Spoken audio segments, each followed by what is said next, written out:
Hello everybody, I am Jared Ross, the GeneaVlogger, and welcome back to another Professional Genealogist Reacts.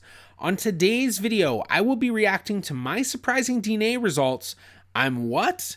From Kaur Beauty. I think that's how it's pronounced. But before we begin, here's a quick word from the sponsor of today's video, The Genealogy Show. Whether you're an avid family history researcher or just getting started, tune in to the Genealogy Show 2021 virtual event from the 25th to the 26th of June. The Genealogy Show has created an immersive platform for you to enjoy over 48 hours straight of talks from industry leaders, all of which will be available for 30 days in the on-demand section. There's also a wide variety of globally recognized exhibitors, experts to help you in your research, and so much more. Pick up your tickets today and be sure to use code GeneaVlogger to get a discount on your tickets.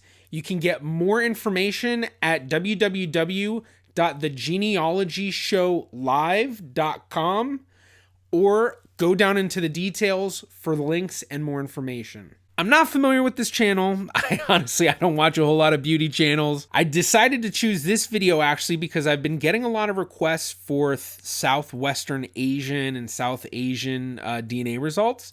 So when I was looking those up, I found this one and I figured I'd add it to the watch later list. So it's going to be today's video. I don't know anything about her, just from what I can see, just like her picture. I'm guessing that it's going to be South Asian. If they're going to distinguish anything, they may mention Indian. I doubt they'll mention any sort of specificity between Indian and Pakistan or anything like that. If she does take one of the Asian-based DNA tests, it may give a different breakdown. But honestly, my guess is she'll probably end up doing one of the main four: 23andMe, Family Tree DNA, MyHeritage, or Ancestry. Now, before we do jump into the video, please be sure to give it a like. That really does help me out. Also, be sure to subscribe and click that bell for notifications on future videos. But now, with all the fun stuff said, let's go ahead and watch the video. To my channel. So today's video is going to be opening my DNA results. Yeah, I can go through it with you guys. So MyHeritage DNA reached out to me. And okay, so she did MyHeritage. I will say, I'm guessing I'm probably going to skip a lot of this just because she's describing how to take the DNA test. I think we know how to do it. We've watched, I'm guessing most of you, unless this is the first video of mine that you're watching, most of you probably know how the DNA tests are done. Either it's going to be a swab or it's going to be spitting in a tube. I was so excited because I was just like, yeah, I totally want to know what I am, where I'm from, and what my actual DNA shows. I just feel like Punjabis generally, I feel like we're kind of interested. Okay, so she's Punjabi. So when we just watched the life of, I want to say it's Janice and Malik, or is it Malik and Janice? I can never remember. But we just watched that one recently, and he was Punjabi. And I've actually had a lot of people not only asking about Southwest Asian and South Asian DNA results, but I had a few people asking specifically for Punjabi results. So I'm filling a few requests in this one video. First everywhere, just because of all of our history. So I was very curious, and when I asked you guys what you guys thought I was, a lot of you guys were like 99%. To me, she sounds very Californian.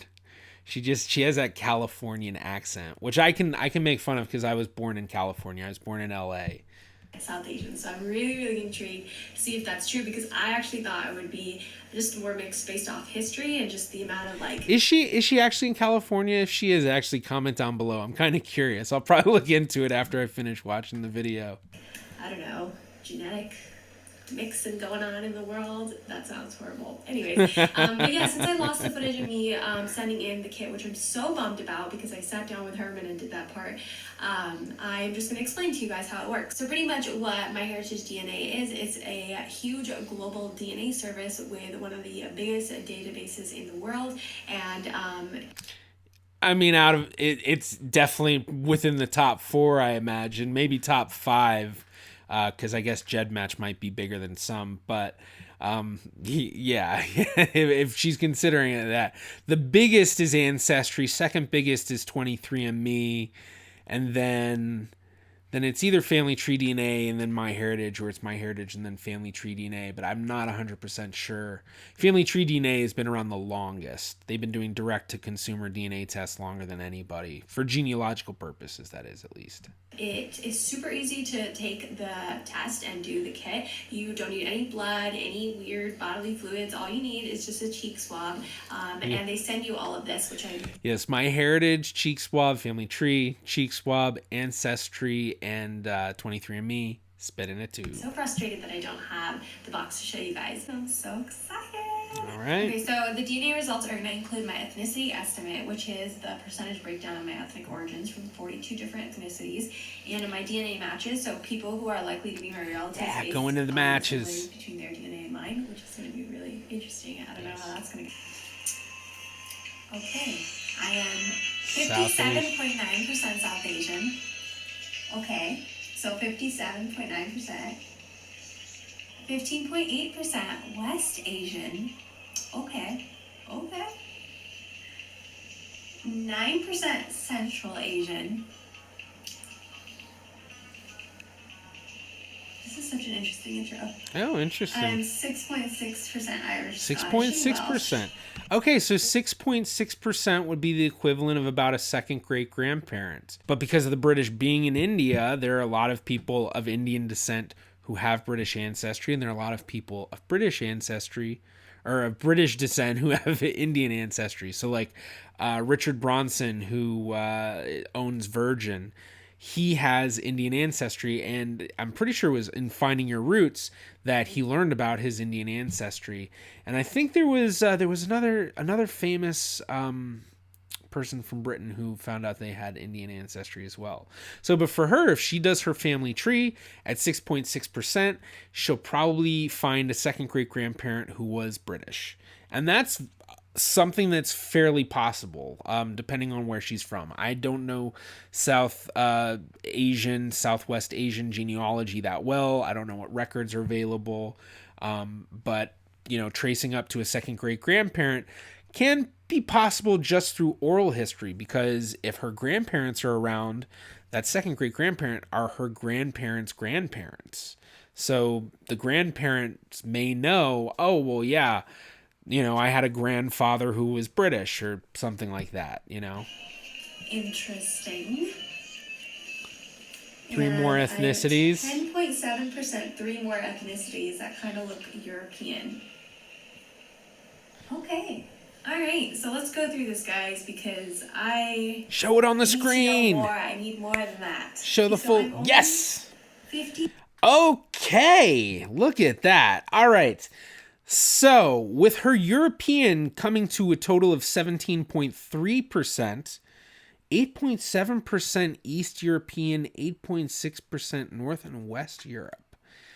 Interesting. So with 17.3%, if that was coming from one ancestor, that would be the equivalent of either a grandparent where she just didn't inherit as much DNA as you would typically expect, which would be about 25%, or a great-grandparent where she inherited more than you would typically expect, which would usually be about 12.5%. The other possibility is that it's coming through multiple ancestry. So as I said, about 6.6%, that's about a second great grandparent. So with the total of 8.6% from North and Western Europe and then 8.7% from Eastern Europe, there's a possibility that, there are 2 European ancestors that are somewhat recent, and that would be, 2 second great grandparents, maybe 2 third great grandparents, as opposed to just one grandparent or one great grandparent. If it's a great grandparent or grandparent, my guess is she probably would have heard about that, unless it was an unknown parentage type of case where like the father just was never known, especially if there was a British father who couldn't stick around and left, and then, the kid growing up didn't know and the mother didn't want to say anything about it, or there's all sorts of possibilities with it. So, but at 17.3%, that would be something that I would think assuming that she can do a decent genealogy using records, then she may actually be able to figure out the name of that person. At the very least, using her genetic matches, she should be able to figure that out, or someone can figure that out. So I'm really hopeful that she'll talk about those matches, because she'll likely get matches that are fully European, and those ones are going to be the ones that I would focus on if I were doing a case, if she hired me to find her European ancestors. Who were they? Where'd they come from? 57.9% South Asian. Yeah, so pretty much 57.9% Indian and Pakistani, which I thought there would be more of. 57.9% is a very low number. You guys are saying I was going to be like 99% South Asian. So I was kind of right. And well, not that like it's bad to be that. It's amazing. I'm very proud of that because that's what I identify as. But I knew there was more history mixing going on. I just felt like that's too clean cut. All right, and the next was 9% Central. So Kazakhstan, Uzbekistan.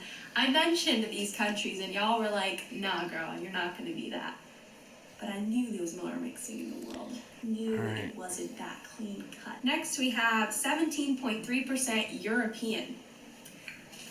17.3, my friend. So if you guys didn't know, my dad was born and raised in England, but obviously, like, it's still, like, Indians in England. Do you know what I mean? That doesn't mean, like, I necessarily expected European, like, genes just because of my dad. I expected European genes maybe because of, like, the British colonization of India, but not necessarily just because, like, my dad's side is from England, because that's just, like, Indians moving to England. Yeah, I mean that she makes a very good point, which a lot of people kind of don't think about.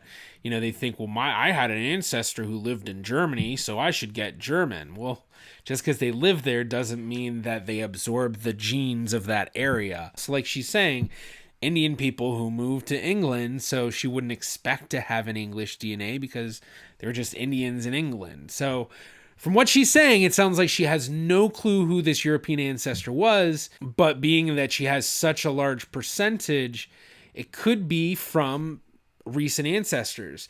But it could be a bit more distant than that. Maybe instead of 2 second great grandparents, she has 4 third great grandparents, or a couple of third great grandparents and a couple of fourth great grandparents. But you have to remember that once you're back at that far, there's a lot of grandparents in that generation. So you have 4 grandparents, you have 8 great grandparents, you have 16 second great grandparents, you have 32 third great grandparents, you have 64 fourth great grandparents, and you have 128 fifth great grandparents. This DNA, I'm guessing, could be found genealogically if she can trace back to her second and third great grandparents. Definitely if she can trace back to her fourth great grandparents. I don't know if I'm making sense, but anyways, just whatever. So 17.9% or 17.3% European. So East European is 8.7%. Baltic 2.2%. So Baltic. Okay, it's just Latvia and Lithuania. So Irish, Scottish, and Welsh. And then Finnish. I'm 2% Finnish. Okay, so there's also this DNA match feature, which is very interesting. It's like, I don't think I can show these to you guys because it's like actual people's names and information about them. Just blur them out. I've seen people who have matched with me based off of the DNA. These people are like estimated relationships, like third or fifth cousin. Tells me okay, somewhat distant. Their shared DNA percentage, their age, where they're from. I have some Germany cousins, I guess, some Canadian cousins, some Finnish cousins. Calling my dad.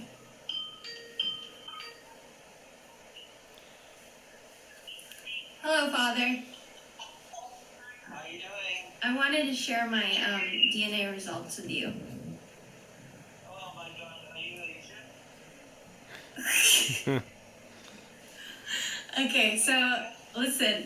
How much South Asian do you think I am? 10%? Oh my God, Dad! You think I'm 10% Indian? I'm gonna be more than 10%. Does he know something about a European ancestor? Indian. South Asian, South Asian. 60%. Wow, pretty good. So I'm 57.9% South Asian. Irish, Scottish, Welsh, I'm 6.6%. And then 2% Finnish. Came from Finland. Oh my god. How do you feel? I'm at the 100% West Indian. You're 100% West Asian? Well, at least 50%. Maybe because I'm, what was it, like 9%? And then maybe you're 20%. Yeah, because mom might be like, I'm way too long, so probably Chinese. Oh my god. You're totally 90% Chinese, so that means we've West Asian, so we're English in the middle. Mom is not Chinese. That's going to be it for this video. I really hope you enjoyed. But honestly, at the end of the day, I'm still the same person. Regardless of whatever I'm defined as, I'm still going to call myself Indian, regardless of my breakdown, even if it's only like 60%, whatever.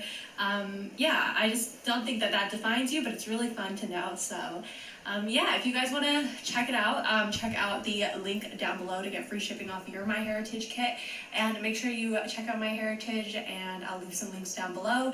It was super fun working with them, and I hope you guys enjoyed this video. Subscribe down below and like this video if you did enjoy it. And yeah, other than that, guys, I'll see you guys in my next video. Bye, guys. Okay, a pretty decent video. What I would say, she has a pretty good understanding of it. I think it would be very interesting to see what her family tree is like if she were to try to build that out. I really am not that familiar, as I've said, with like Punjabi records or anything like that. So I really don't know, like, what she can expect for records and being able to build out the tree. But as I said, if she's able to build it out, she might be able to figure it out. If she's not able to build it out, there are other ways to try to identify that European ancestor or European ancestors. So one way, getting her parents to test. If both parents test, we can see, are they both getting European? Is the European coming from just one side of her family and not the other? Although if that were the case, I'd expect, one of the parents to know, because if she's showing up at, what it was 17 point something percent, then one of the parents would probably be showing up at, 25% or 20, high 25 to 30%, I would expect, maybe over 30%. And that would mean that it'd be one of, the parents' grandparents. More than likely, I think, though, both parents will probably have some sort of European, but it'd be interesting, will they also get about 17%? Or is it going to be something where, one parent is only going to have maybe like 5% and then the other parent has 20% or something like that? But once they have the parents tested, they, if the grandparents are available to test, that's even better. But the other thing is to look at the genetic matches. If she has matches where they're all European, she can figure out who are the ancestors of all of these European matches and what are the common ones among her matches. So if she finds, a few matches where they all share this same second great grandparent, then she knows that that's the family to look into, because she's somehow, most likely somehow genetically related to that family. So if this is a recent European ancestor or a couple of somewhat recent European ancestors, it could be something she could figure out. I will say I was kind of surprised, though, at how unfazed she was and her dad was about that European being so large. But I guess, it is true that, there has been a lot of history with the British in India and, South Asia, and it makes sense that a lot of South Asians would thus have European ancestry. I think it's just surprising that it'd be that much. Well, thank you so much for checking out this video. I do hope that you enjoyed. If you did, please be sure to give it a like. It really does help me out. You can also click right about here if you'd like to subscribe. It is completely free to do so. You can also follow me on Facebook, Twitter, or Instagram at GeneaVlogger. I'm the GeneaVlogger. See you in my next video.